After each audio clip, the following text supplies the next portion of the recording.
यात महत्त्वाच्या ब्रेकिंग बातमीनं शरद पवार मोवियाच्या कोट्यातून राज्यसभेवर जाणार हे जवळपास निश्चित झालेलं आहे।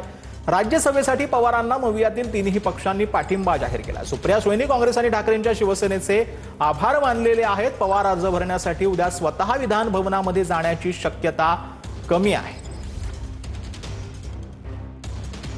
चर्चेच्या सर्व अनुषंगाने आज दुपारी काँग्रेस पक्षाने शरद पवार साहेबांच्या उमेदवारीला पाठिंबा द्यावा अशा प्रकारचा निर्णय हा काँग्रेस पक्षाचा हा झालाय आणि महाविकास आघाडी म्हणून आणि एक ज्येष्ठ नेतृत्व म्हणून आम्ही आदरणीय शरद पवार साहेबांना काँग्रेस पक्ष म्हणून मदत करणारा मतदान करणारा ते आमचे उमेदवार राहतील। बिनविरोध व्हावे अशी अपेक्षा आनंदाच आहे, म्हणजे झाला बिनविरोध तर चांगलाच आहे। बिनविरोध झाला तर बिनविरोध राज्यसभेचं मतदान फिक्स्ड असते, त्यामुळे मतं काय इकडे तिकडे व्हायचा विषय नसतो, त्यामुळे बिनविरोध होईल अशी आम्हाला खात्री आहे। राज्यसभेला ही प्रदोतला ही ओपन मतदान होतं, विधान परिषदेला मुक्त मतदान, त्यामुळे इथे काही अशा काही शक्यता पुढेच नसते, त्यामुळे यावर काही शंका घेण्याचं कारण नाही असं मला वाटतं। तर राज्यसभेसाठी मोवियाकडून शरद पवारांच्या नावाची घोषणा झाल्यानंतर ठाकरेंच्या शिवसेनेच्या राज्यसभा खासदार प्रियंका चतुर्वेदी यांनी ट्विट केलं।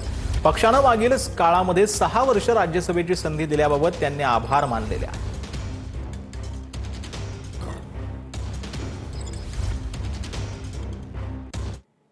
तर जयंत पाटलांनी पुण्यातील वाहतूक कोंडीचा प्रश्न विधानसभेत उपस्थित केला। वाहतूक कोंडीमुळे अनेक जण पुणे सोडून जात असल्याचं जयंतराव म्हणालेले आहेत।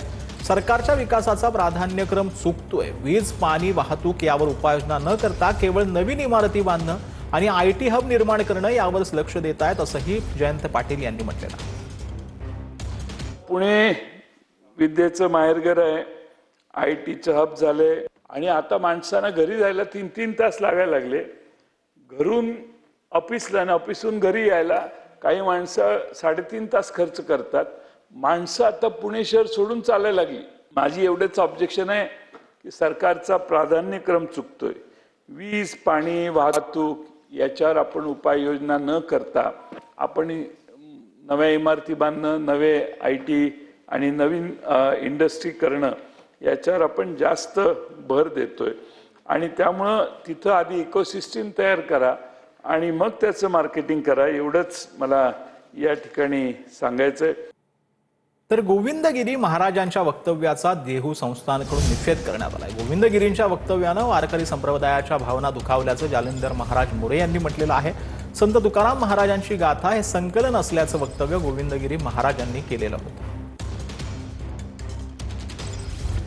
गोविंदगिरी महाराजांसारख्या थोर व्यक्तीने असं किंवा अभ्यासू व्यक्तींकडनं असं अपेक्षा नव्हती आम्हाला असं वक्तव्य करायचं आणि त्यांनी जे संकलित केलेली गाथा आहे हे म्हणणं आम्ही त्या मताशी पूर्ण असहमत आहोत आणि त्यांचा आम्ही जाहीर निषेधही केलेला आहे आणि त्यांना सांगितलं की बाबा तुम्ही हे केलेलं आहे तर त्याच्याबद्दल तुम्ही हे करा, समस्त वारकरी संप्रदायाचं हे करा।